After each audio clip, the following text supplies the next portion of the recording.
que es nuestro Salvador Jesucristo. Amén.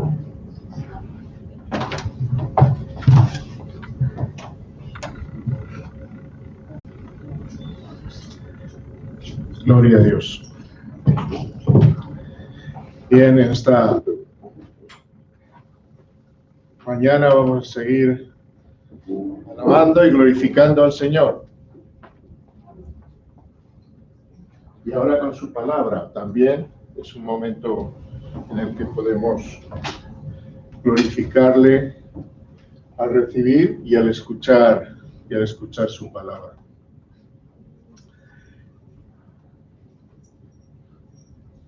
Vamos en este texto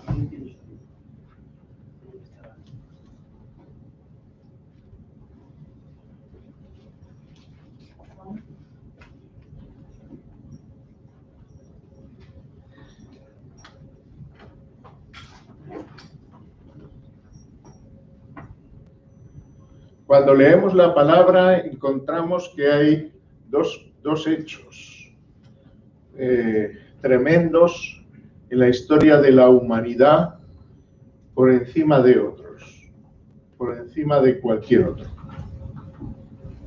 Uno de ellos es bueno, positivo, y el otro de ellos es malo, es negativo. El positivo es indudablemente que el momento que Jesucristo vino y murió por nosotros.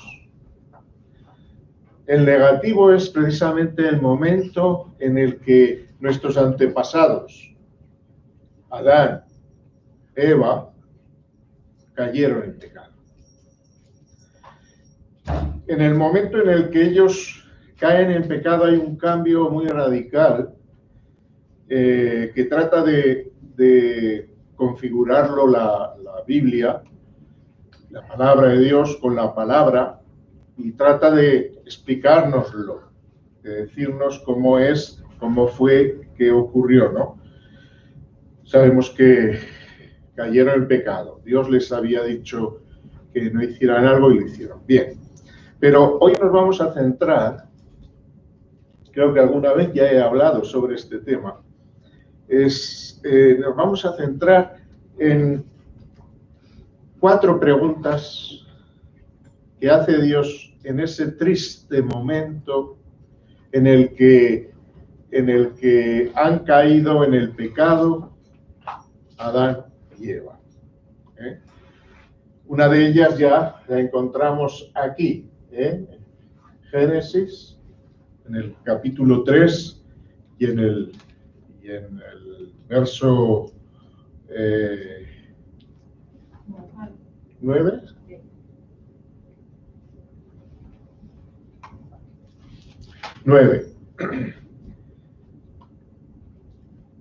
Como sabemos en la historia, parece ser que Dios se paseaba por el huerto muy a menudo y lo hacía también con Adán y Eva. Y llegó un día en el cual ese trágico día, en el que Dios aparece, pero ni Adán ni Eva aparecen, ¿no? ¿Y dónde estaban Adán y Eva? Pues estaban escondidos, ¿no? Y entonces el Señor le hace, la primera pregunta que hace es: ¿dónde estás tú? ¿Dónde estás tú? Sabemos que la pregunta no está referida a dónde estaba físicamente Adán y Eva, porque Dios sabía perfectamente el lugar donde estaban, fuera cual fuera, escondidos, ¿sí o no? La pregunta es una pregunta espiritual. ¿Por qué? Porque Dios les había puesto en una posición,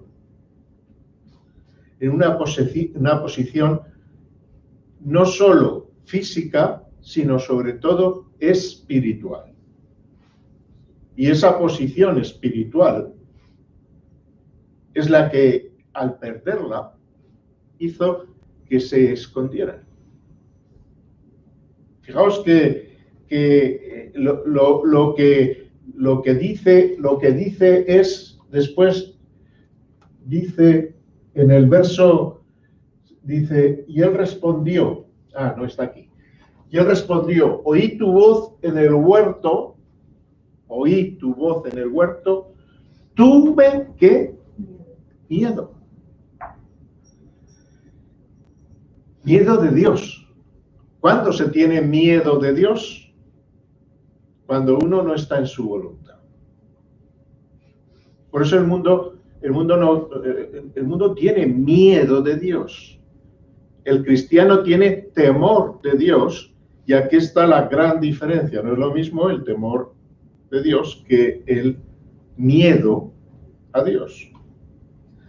Esta gran diferencia la notamos en la vida en general, y también debe ser una especie de prueba para nosotros, porque cuando hay miedo en nuestra vida, algo ocurre. Nos hemos distanciado de Dios, nos hemos distanciado de sus promesas, nos hemos distanciado de su fe, de lo que deberíamos creer, porque cuando no creemos la palabra de Dios, podríamos decir que esto es lo que le ocurrió al apóstol Pedro. En las mismas circunstancias, un cambio radical. ¿Os acordáis? La barca, la tormenta, Pedro ilusionado, Pedro con fe, Pedro lleno de entusiasmo porque había visto al Señor, y en ese entusiasmo y en esa llenura de fe le dice, Señor, manda que vaya a ti, en una tormenta, y no precisamente en tierra, sino en el agua, porque el Señor estaba en el agua. Pero en ese momento el entusiasmo, la fe que tenía Pedro le hacía comprender que Dios era capaz de que él pudiera, como hizo, caminar sobre las aguas y llegar a Jesús, ¿no? Y de pronto se produce el miedo, aparece el miedo. Y entonces, ¿qué le ocurre a Pedro cuando aparece el miedo? Pues que se hunde y que pide socorro, porque los dos momentos son muy cercanos, pero muy diferentes. ¿Y qué es lo que cambia? Jesús era el mismo, la barca era la misma, la tormenta era la misma, las olas eran las mismas. ¿Quién había cambiado? ¿Qué había cambiado? Había cambiado el apóstol Pedro, había cambiado Pedro a la hora de mirar, la hora de creer, la hora de entender que Dios estaba por encima de eso y que realmente él no es que bajara de la barca y se hundiera, sino que él pudo caminar algunos pasos, ¿no? Hasta que... Y esto pasa en nuestra vida. Nuestra vida tenemos eso, tenemos esa dicotomía entre nuestros impulsos de fe y nuestros hundimientos, ¿no? ¿Y dónde está la diferencia? Donde ponemos la mirada. En el caso de Pedro, cuando puso la mirada, dejó de pensar en el Señor, dejó de mirar a Él, al verbo, a la palabra, y puso su mirada en las circunstancias, inmediatamente lo que ocurrió es que empezó a hundirse. Por eso es tan importante que nosotros, en cualquier circunstancia, acudamos a la palabra de Dios. Y no solo cuando estamos en circunstancias peligrosas, sino siempre. ¿Por qué? Porque la palabra de Dios se va atesorando y va formando en nosotros ese habitáculo que es el altar mayor, donde el lugar santísimo, donde Dios mora y donde Dios nos impulsa a tener una fe que sobrepasa y que sobrepasa por encima de las olas de este mundo, las cuales algunas veces son bastante fuertes. ¿Es así o no? Así que le pregunta el Señor le hace esa pregunta: ¿dónde estás tú? Has perdido tu posición. Yo te puse en una posición espiritual, y te has ido de esa posición y ya no te encuentro. No está hablando de lo físico, está hablando de lo espiritual. Porque cuando nos movemos de la posición espiritual a la que Dios nos ha llamado, el Señor no nos encuentra. Por eso la pregunta de hoy también va dirigida a nosotros. ¿Dónde estás tú? Y tenemos que hacerla personal. ¿Dónde estás tú? ¿Dónde estás tú? ¿Dónde estoy yo? ¿Dónde estamos espiritualmente? ¿Dónde estamos?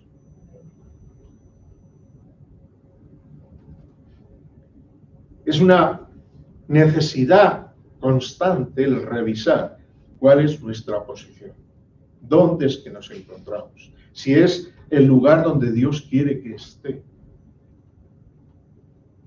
Y fijaos que me atrevo a decir que el miedo, no el miedo al COVID o eso, sino el miedo en sí, puede ser una de las pistas en las que el Señor ha puesto para percibirnos de que no estamos donde debiéramos de estar. Digo solo el miedo, que no es lo único, ¿no?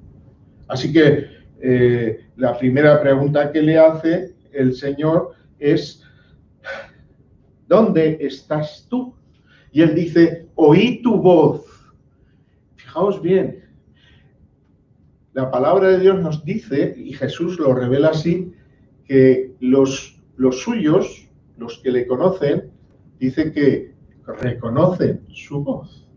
¿Y qué hacen después de reconocer la voz? Le siguen. Y aquí, ¿qué es lo que ocurre? Que oye la voz y teme. Lo que antes era alegría, gozo, quizás el raciocinio de Adán estaba en lo que le había dicho un poquito antes a Adán y Eva. El Señor le dijo: ciertamente si coméis de este árbol, ¿cuál sería la consecuencia? Moriréis. Entonces él estaba, como nos ocurre a nosotros, escondiéndose del castigo. Y aquí debemos de hacer un énfasis importante, hermanos, porque yo creo que los cristianos evangélicos hemos cometido el error de exagerar la gracia de Dios y creer que la gracia de Dios no tiene contrapartida, como si nosotros no tuviéramos que hacer nada, que siempre la gracia de Dios está como una sirvienta limpiando nuestros desastres. Pero esta no es la verdadera enseñanza de la palabra de Dios, sino que Dios nos llama a santidad. Es decir, nos llama a ejercer también una forma de vida de obediencia a Dios. Es decir, la gracia no nos permite comer de cualquier árbol. No nos permite comer del árbol prohibido. El árbol prohibido siempre representará todo aquello que Dios ha dicho: de él no comeréis, no lo hagas, no vayas, no sigas, no pienses. Eso es lo que representa realmente este árbol, ahora y siempre para nosotros. Entonces dicen: oí tu voz y estaba desnudo. Antes estaban desnudos y no se ve. Pero él, en realidad, volvemos otra vez, no se trata de la desnudez física, es la desnudez física, pero sobre todo la espiritual. es la espiritual. Ya no tiene la cobertura de Dios. Cobertura de Dios. La cobertura de Dios es imprescindible en este mundo. Es imprescindible. Pablo, en alguna ocasión, a algunos que optaban por desobedecer, dice que los había entregado a Satanás. Es decir, que estos habían dejado de tener la cobertura de Dios y estaban a merced del diablo, totalmente. Cuando nosotros desobedecemos a Dios, perdemos la cobertura de Dios y estamos bajo la posible influencia y todo lo demás más fuerte, si cabe, del diablo. Por eso el Señor dice: fortaleceos en el Señor y en el poder de su fuerza. Porque el gimnasio a donde tenemos que ir es el Señor. Ahí es donde se fortalece nuestra fe espiritual. En el mundo no se fortalece el mundo puede tener cosas que sean de ocio lícitas, pero nunca aumentan nuestra fe como lo hace el Señor. Segunda cosa. Hay mucho más que decir aquí, pero vamos a recorrerlo para usar el tiempo de lo que es un culto, ¿no? En segundo lugar, la pregunta segunda es: ¿quién te enseñó que estabas desnudo? ¿Quién te enseñó? Yo no he sido. El Señor no le enseñó eso. ¿Quién te enseñó que estabas desnudo? Y la gran realidad es que Dios jamás será el que nos muestre esa, o sea, nos desampare, como estaba diciendo antes de la cobertura. Es decir, ¿quién te ha enseñado a estar desamparado? Cuando uno está desamparado es cuando no está amparado. Es decir, si está lloviendo y yo estoy en un sitio cubierto, la lluvia para mí no tiene sentido. Ahora, cuando salgo, entonces es cuando me doy cuenta de que no estoy en cobertura, que no estoy cubierto. ¿Por qué? Porque la lluvia me lo indica. Así que lo que está indicando es que le está diciendo: ¿no te das cuenta de que eso está manifestando un desorden? Algo que es lo que estábamos diciendo con respecto a la desnudez. Es decir, está indicando de que te falta algo que antes tú tenías. La inocencia, ¿no? Así es como la llamamos en el sentido físico, pero es que el sentido físico y el espiritual van muy unidos, ¿no? Porque cuando dice que si comiéramos del árbol ese, moriréis, no solo está hablando de la muerte física, está hablando también de la muerte espiritual, especialmente de la espiritual.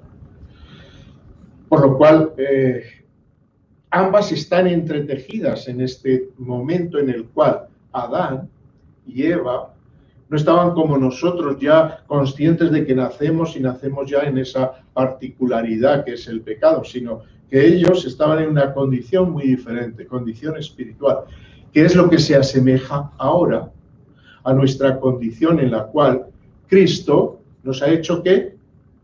Nacer de nuevo. Condición que no teníamos antes y que solo era cubierta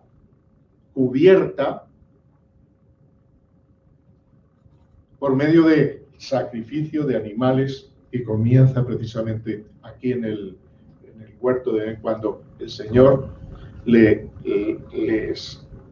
cubre con unas pieles.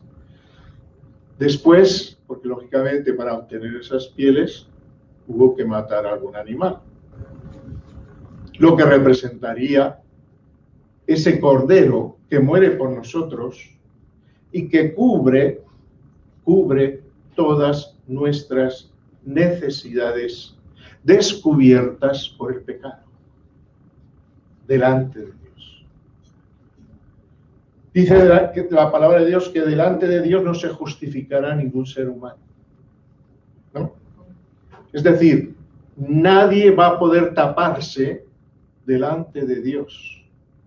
Todo quedará a merced de la vista de Dios. Entonces la pregunta es, creo que me he ido 3, a ver, 2 sería este. 8 este, así que estábamos en el 9, ¿no? ¿Dónde estás tú? Tuve miedo, y en el 10 dice ella respondiendo, oí tu voz en el huerto y tuve miedo, porque estaba desnudo. Perdió la posición, perdió la condición, se convirtió en alguien que no podía cubrirse delante de Dios, no podía estar en tranquilidad delante de Dios, estaba incómodo delante de Dios. La desnudez en una persona que no ha perdido la vergüenza siempre representa esa timidez, es decir, ese deseo de cubrirse cuando es descubierto uno en esa condición, ¿no? Entonces la desnudez espiritual es que cuando uno va a Dios, entonces necesita cubrirse de alguna manera esa desnudez. ¿Cuáles son las marcas de esa desnudez? ¿Cuáles son las vergüenzas de esa desnudez? Todo lo que representa el pecado. Lo que representa el pecado es lo que podía representar a los órganos físicos avergonzantes en nuestra vida. Esto es lo que sería la representación.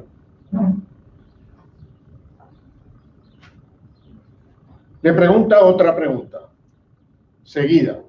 ¿Has comido del árbol que yo te mandé que no comieses? ¿Has comido? Vamos a ver, fijaos que parece hasta divertido si no fuera por lo trágico del momento, ¿no? Divertido porque Dios sabe todo esto. Pero lo que necesita, y siempre tenemos que tener en cuenta que Dios sabe todas las cosas, pero lo que necesitamos es saberlas nosotros. Nos hace partícipes a nosotros. No, sí, tú sabes, Señor, sí, pero ¿y tú? ¿Lo sabes? En este caso dice, has comido del árbol, date cuenta de lo que has hecho. Acuérdate cuál es el problema. Te pongo el dedo en la llaga. Por eso cuando Dios dice en los 10 mandamientos qué es lo que no se debe de hacer, lo que está haciendo es diciéndonos precisamente qué es lo que has incumplido para que te sientas desnudo. ¿Qué parte has incumplido? Dentro de lo que es la ley universal, la ley dictada por el Dios, que es el yo soy, que es el antes y el después y el siempre. Es aquel que lo creó todo, que está en todo, que lo es todo. Por lo cual no podemos escapar de su presencia. Entonces las preguntas siguen siendo muy paralelas hoy en día. La de ¿dónde estás tú? ¿Quién nos enseñó que estábamos desnudos? Es decir, ¿qué es lo que nos enseña? Y podemos dar gracias a Dios que realmente estamos desnudos. Bueno, lo que nos enseña que estamos desnudos espiritualmente es la ley. La ley de Dios es la que nos lleva a Cristo. La ley de Dios es la que muestra esa desnudez que produce el pecado, porque al pecar nos quedamos desnudos delante de Dios. Fijaos que la palabra de Dios habla que cuando estamos en su presencia, cuando vayamos a su presencia, vamos a ir vestidos. ¿Y qué vestiduras vamos a llevar? Son vestiduras blancas. Son vestiduras blancas. Lo que representa es que delante de Dios vamos a ir vestidos con un tipo de vestidura que es la blancura, que representa la limpieza y la pureza. Así que cuando Dios nos pregunta, y lo hace constantemente, ¿quién te enseñó que estabas desnudo? Siempre tendremos la buena cosa, porque aquí ¿cómo diría yo? Lo que podríamos decir chapó, o sea, lo que está ocurriendo adecuado, es que Adán y Eva se dan cuenta de su condición. El problema de hoy en día es que hay mucha gente que no se dan cuenta de su condición, que no se dan cuenta de que están desnudos delante de Dios. Y tratan de esconderse. No existe Dios. Ese es el mantra. No existe Dios. Esa es la obsesión. Quitar a Dios, eliminarlo. ¿Por qué? Porque es molesto. Es molesto. Porque nos ve desnudos. Porque sentimos vergüenza. Entonces, el que siente una verdadera vergüenza, y como esos que cuando sienten la vergüenza de Dios en el primer sermón de Pedro, en Pentecostés, dicen, ¿qué haremos?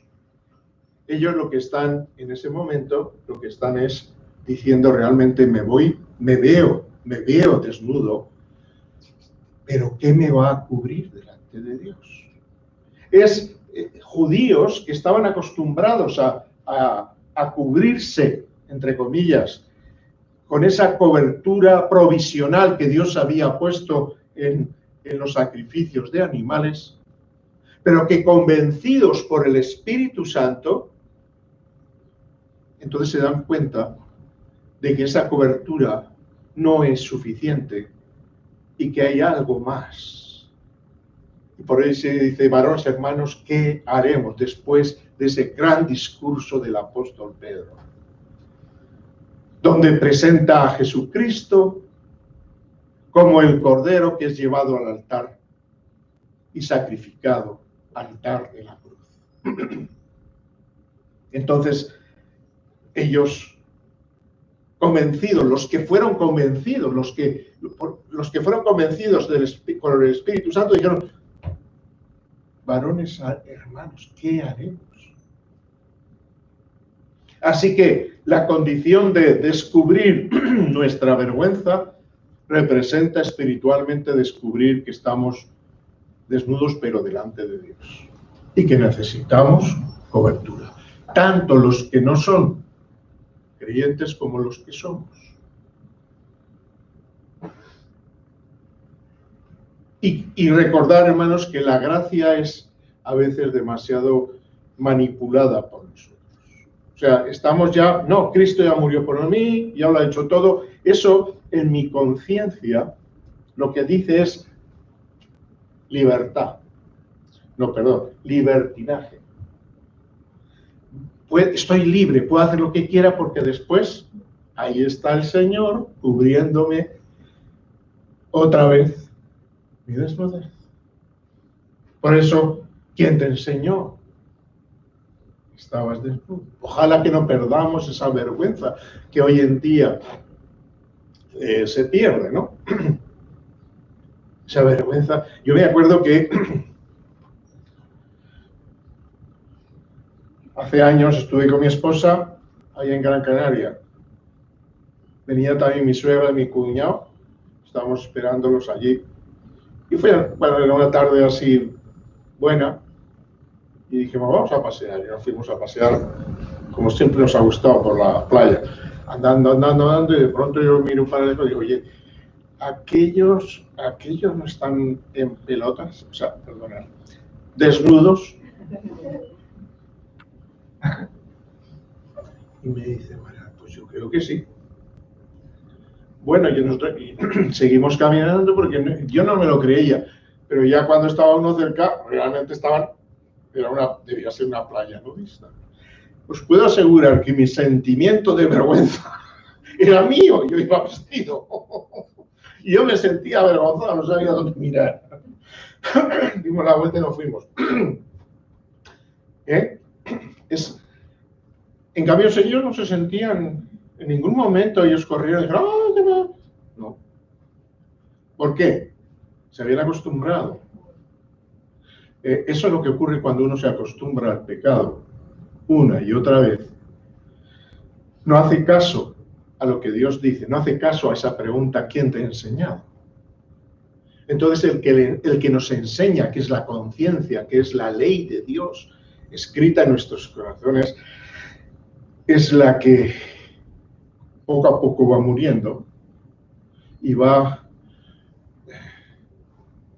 convirtiéndose en una naturalidad. El pecado se convierte en naturalidad. Pero el hecho de que nosotros hagamos que el pecado sea convertido en naturalidad no quiere decir que se convierta en algo lícito ya. Sigue siendo ilícito o no. Sigue siendo ilícito. Y debemos dar gracias a Dios. Que todavía la pregunta de Dios, ¿quién te ha enseñado que está desnudo?, está vigente y nos muestra a los creyentes eso que dice el apóstol Juan en su primera carta, que el que dice que no ha pecado es un mentiroso. El que dice que no tiene pecado miente.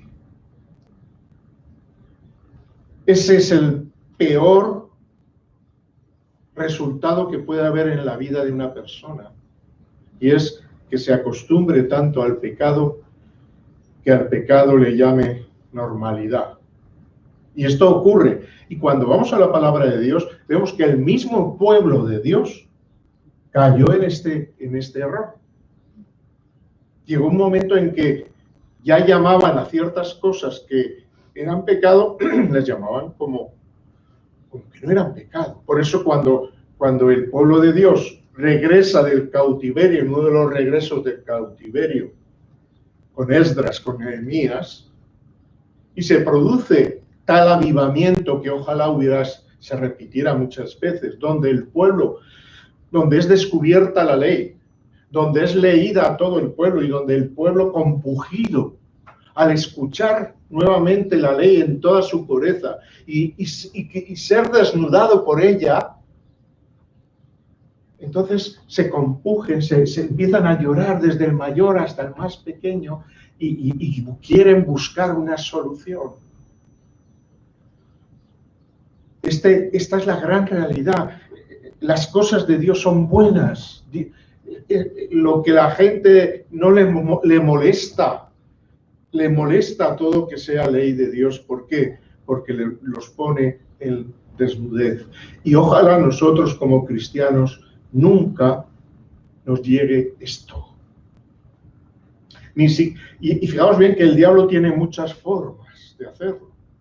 Es que a mí me han hecho daño en la iglesia.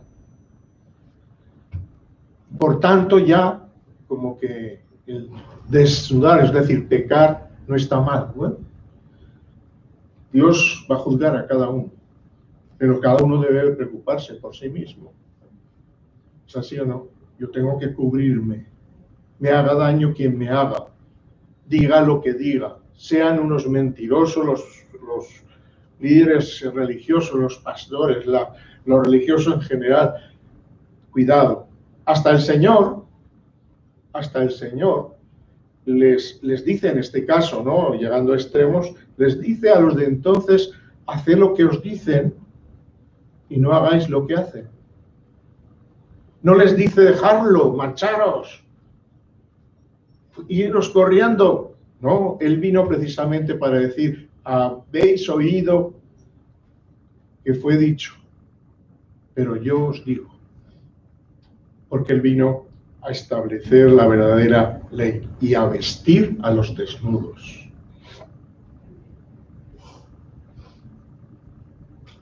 Has comido del árbol que yo te mandé que no comieses, es decir, ¿te estás dando cuenta de lo que has hecho? Tienes que reflexionar, no puedes esconderte, no puedes esconder el pecado, que este es uno de los grandes problemas de la iglesia, el escondite que tenemos en nuestras vidas a causa de la vergüenza de que puedan saberlo y nos condenen en la iglesia. Pero hermanos, recordemos, la iglesia puede apedrearnos, pero el Señor dirá, ni yo te condeno, vete y no peques más. Porque a veces la iglesia es cierto que se convierte en lo mismo que aquellos escribas y saduceos, fariseos que a los demás los pasaban por el cedazo, no ellos mismos. Pero el Señor los avergonzó. El primero, ¿os acordáis? Con la señora esta, ¿no? Sorprendida del mismo acto de adulterio. Ahí estaban con la piedra en la mano para tirar y el Señor, con esa gran sabiduría que él tuvo, le dijo, bueno, pues nada, el primero, el que esté sin pecado, que empiece a tirar piedras. La palabra de Dios nos dice que desde el más viejo hasta el más joven fueron saliendo, tirando las piedras y dejándolas, y decidieron de hacer un buen montón. Desnudó sus almas. Aleluya. Qué maravilloso. Y entonces la mujer le dijo, ni yo te condeno, pero no peques más. No abuses de la gracia de Dios. La última pregunta no es para Adán, es para Eva. Dice, verso 13, dice así, a ver si lo cazo, ahí.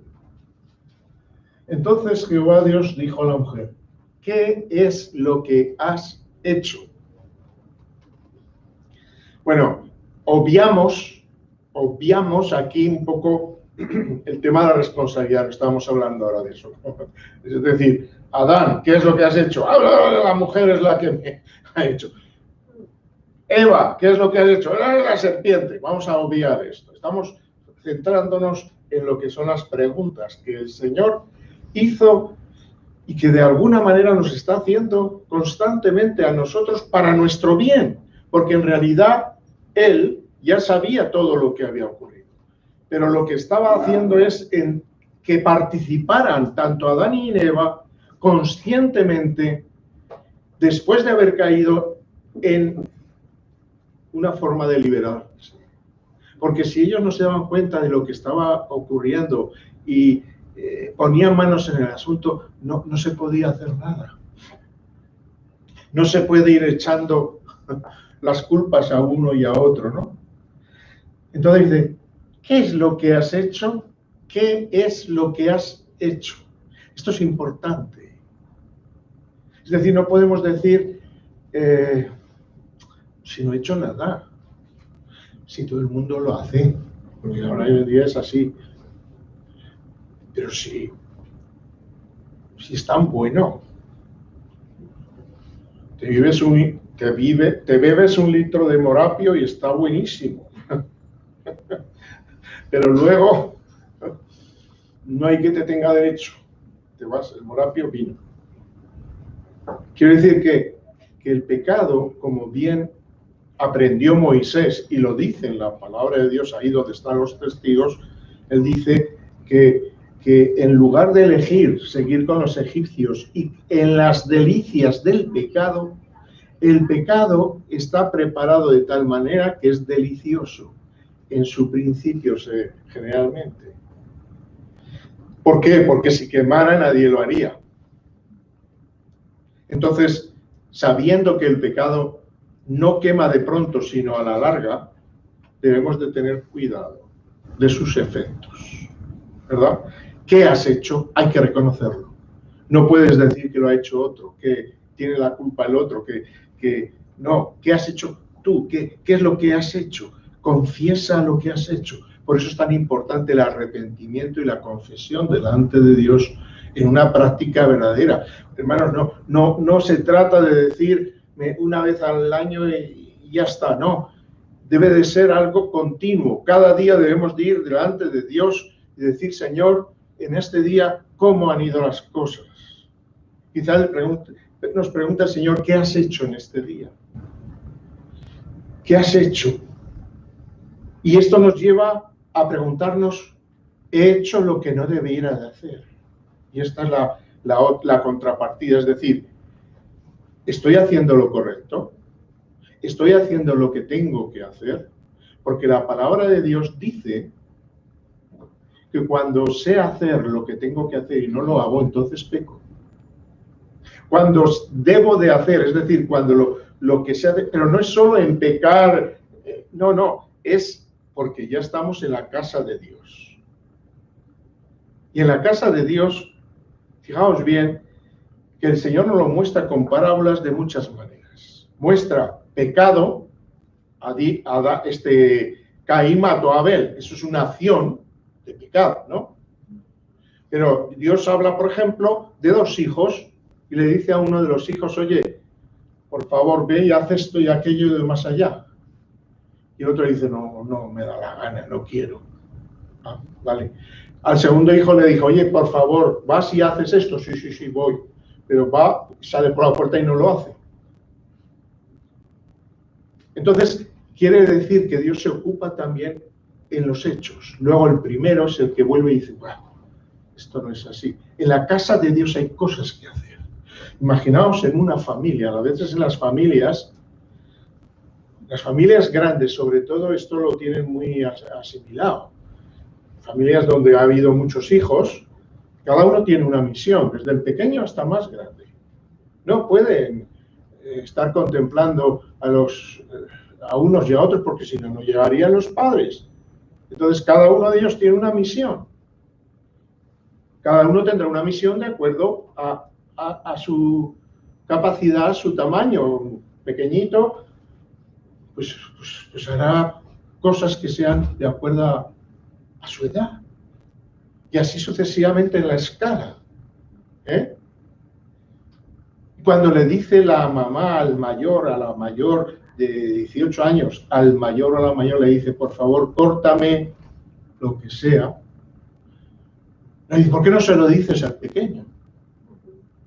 Pues porque el pequeño no está preparado todavía para... Claro, es que a mí siempre me exigís. A veces es así en la casa de Dios. Dios exige. Y no podemos hacer como ese hijo que dice, sí, lo voy a hacer, porque muchas veces, sí, venimos al culto y decimos, voy a hacer todo lo que digas.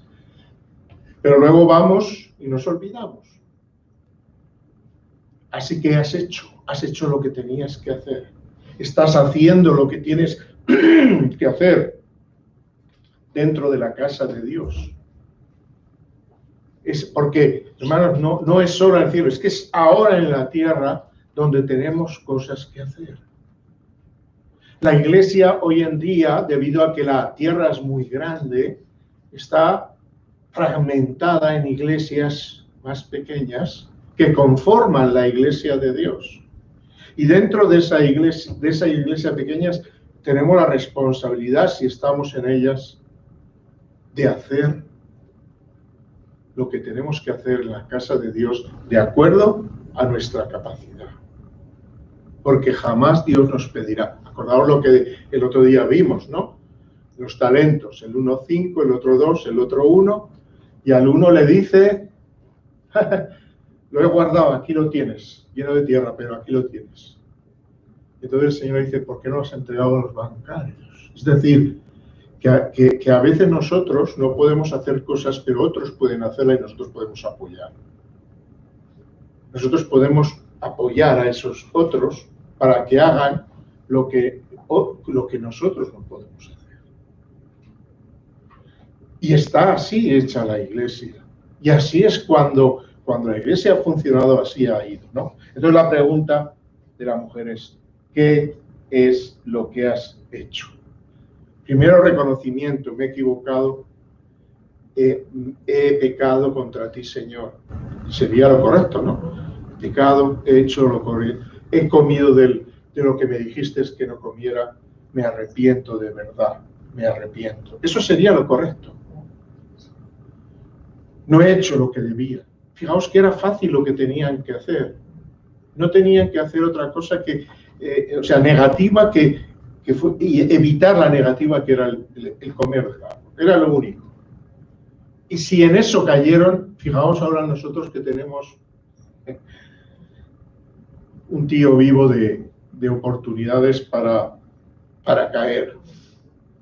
¿Cuánto más nosotros tenemos que ir delante de Dios? ¿Cuánto más? Gloria a su nombre. Así que, hermanos,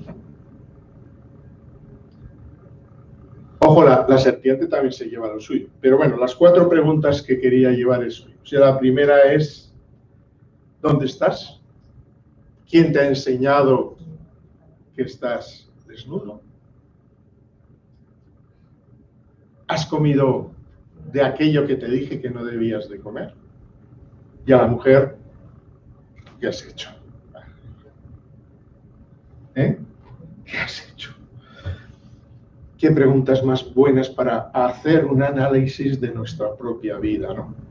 De vernos delante de Dios y de ir a Él con sinceridad y con honestidad y decirle, Señor, esto en mi vida no está funcionando, esto que tendría que haber hecho no lo he hecho, esto que tendría que haberlo hecho bien lo he hecho mal, etcétera, etcétera.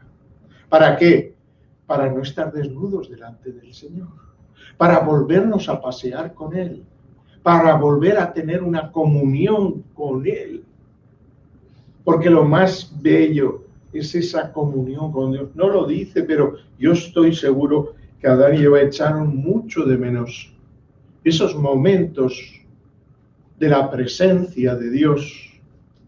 Más que el propio paraíso, por muy bello y suficiente que fuera, yo creo, hermanos, siendo humanos que somos, que lo que realmente echarían de menos sería esa presencia de Dios. Pero ahora hoy en día, a través de Cristo, Dios nos ha dado acceso a una presencia también. La presencia del mismo Dios por medio del Espíritu Santo. Es un privilegio que tenemos.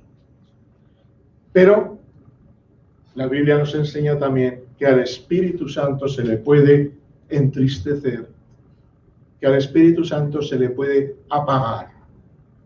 Por eso debemos de andar en el Espíritu, de vivir en el Espíritu. ¿Por qué? Porque de esa manera, en esa manera es que no vayamos a pecar, sino que cuando pecamos, inmediatamente la solución vendrá a nuestra vida. Y eso se le llama santidad. Santidad no es llevar aquí una corola, no. La santidad es simplemente vivir dentro de las leyes universales en el universo de Dios.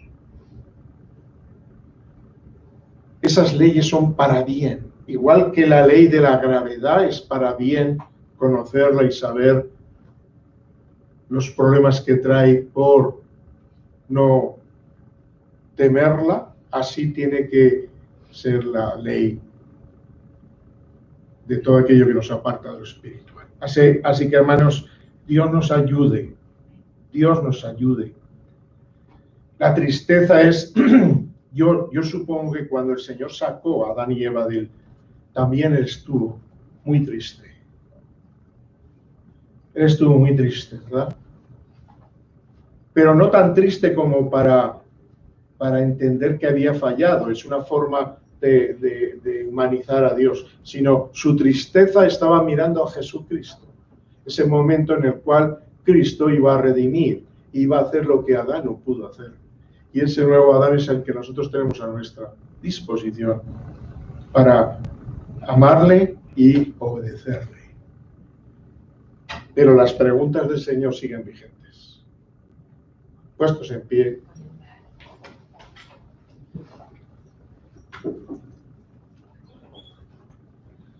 Te damos gracias, Señor, porque tú todo lo que haces es para nuestro bien. Y cuando haces esas preguntas, no son preguntas de maldad, sino al contrario, son preguntas por medio de las cuales radiografías nuestra vida. Y quieres que nosotros colaboremos en ellas. Tenemos que pensar, tenemos que ser seres que piensen, que pensemos, pero que pensemos con tu mente, con tu forma de pensar. No a la manera del mundo, sino con esa mente que nos has dado en ese nuevo nacimiento que es la mente de Cristo. Ayúdanos a ver las cosas, a analizarlas y a vivirlas con esa mente, la mente de Jesucristo. Entonces vamos a tener discernimiento, Señor. Ayúdanos, Señor, para que nada si tenemos que salir de la barca, que salgamos sin quitar la mirada de tus ojos, Señor. No ponerla en nuestro alrededor, en las grandes amenazas que tenemos. Esas amenazas nos darán miedo. En cambio, el mantener nuestros ojos fijos a los tuyos es lo que representa verdaderamente el temor de Dios. Gloria a tu nombre, porque fuera de ti nada podemos hacer. Por eso nuestro temor es separarnos de ti. Nuestro temor de ti es que algo hagamos que nos separemos de ti, Señor. Porque sabemos que cuando estamos contigo no tenemos que temer. Nada más tener el temor de separarnos. Gracias, Padre, por lo que has hecho, por lo que haces, por lo que harás. Ayúdanos, Señor, en la situación actual, en este siglo nuevo, este siglo humano, en este año de grandes pruebas para la humanidad. Necesitamos, Señor, el fortalecernos mucho en ti y en el poder de tu fuerza. Ayúdanos a no descuidarlo. Ayúdanos a estar conscientes de que dependemos de esto para sobrevivir en medio de este mundo. Porque sabemos que tú no nos vas a alejar de tu presencia. Que sea que estés activo o en silencio, estarás a nuestro lado. Y que además no estás sin trabajo, sino que estás activo, cuidando, protegiendo, guiando, perdonando, amando. Y tantos verbos. Yo creo que todos los verbos están en ti, Señor, porque tú eres el verbo, Señor. Aleluya. Bendícenos a cada uno de los que estamos aquí, los que están viendo este momento. ¿Para qué? Para hacer tu voluntad. No otra cosa no nos va a servir. Queremos hacer tu voluntad. Y queremos aprender del Maestro que hizo su voluntad, tu voluntad, y es tu Hijo Jesucristo. Nuestro Dios, nuestro Señor, nuestro Salvador. Gracias, Padre. En el nombre de Jesús. Amén. Antes de despedirnos, como hacemos siempre, vamos a orar por los cumples que ha habido esta semana. Estera está en Rumanía con su mamá, ya sabemos, pero la felicitamos y oramos también por ella. Y también Alida, también ha cumplido años en esta semana. Y no creo... Bueno, la semana anterior había cumplido también Dorcas, precisamente. Dorcas, yo no sé si la conocéis, es la hermana de Lida, la cual se conecta prácticamente casi todos los días con tiempos de oración, y ahora es posible que también esté conectada desde Castellón. Así que oramos también por aquí, se cumplieron la semana anterior, cercanas las dos hermanas. Y vamos a orar, pues. Federico, ¿puedes hacer la oración, por favor? Sí, Señor. Estaba viniendo a mi corazón esa canción que dice: acércanos a ti, Señor, que anhelamos más. No pararemos de buscarte. Eres nuestra mayor necesidad. Señor, nos acercamos a ti ahora para interceder por nuestras hermanas que han cumplido años en esta semana, Señor. Padre, verdaderamente necesitamos que tú vayas constantemente con nosotros, y eso es precisamente lo que te pedimos para ellas. Ellas te necesitan como cualquiera de nosotros, pero esta semana en recordatorio de que tú les diste vida tal día, Señor, como en esta semana. Señor, queremos bendecirlas, queremos rogarte que sea tu Espíritu Santo el que las guíe, Bendícelas, el que les abra el corazón, el que las haga anhelar tu presencia, Padre. Dios mío, y tu palabra es viva y eficaz. ¿Con qué limpiará el joven su corazón? Aleluya. Con guardar tu palabra, Amén. Señor, como le decía el otro día a Esther, Señor. Tú ves su edad, tú ves, Dios mío, esa adolescencia, Señor. Pero tú ves su corazón desde que ella nació, tú la has guardado, la has bendecido, Señor, y estás con ella, aunque en estos tiempos de cambios, ella quizás, y para eso estamos nosotros, oramos, que ella te pueda ver, te pueda conocer, pueda confiar y pueda descansar en ti, Señor. Igual que nuestra hermana, Señor, en su trabajo, en llevar su casa, en ser lo que tiene que ser, en ser con su talento, con su responsabilidad que le ha dado ser instrumento en la obra, Señor. Padre, yo te pido que bendigas tanto a Lida como a Esther, Señor. Las bendecimos, Padre. Y también, Señor, nos acordamos de Dorcas. Gracias, Señor, por esta hermana, por Rafa, su esposo. Señor, guía sus pasos aquí en España. Señor, tú conoces sus necesidades y también bendecimos aprovechando este cumpleaños que hemos sabido hoy, Señor. Padre, recibe la gloria.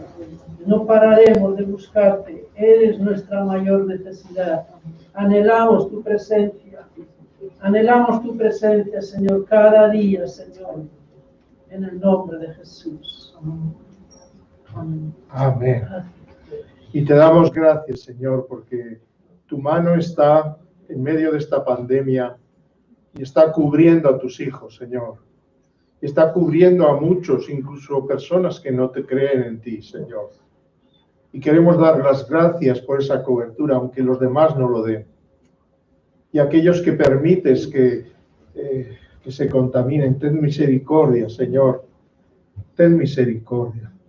Que tú mandas sobre esta enfermedad de COVID, Señor. Tú eres Señor de todo y también de esto. Sigue, Señor, sigue obrando, Padre. Gracias.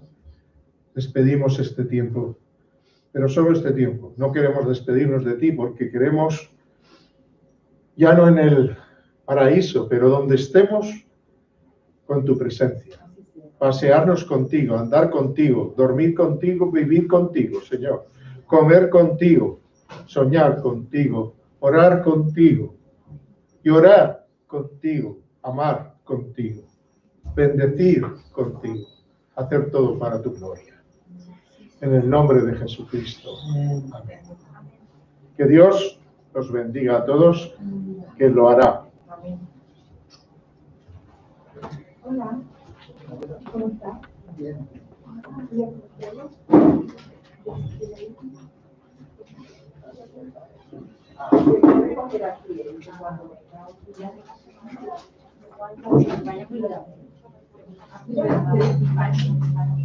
No,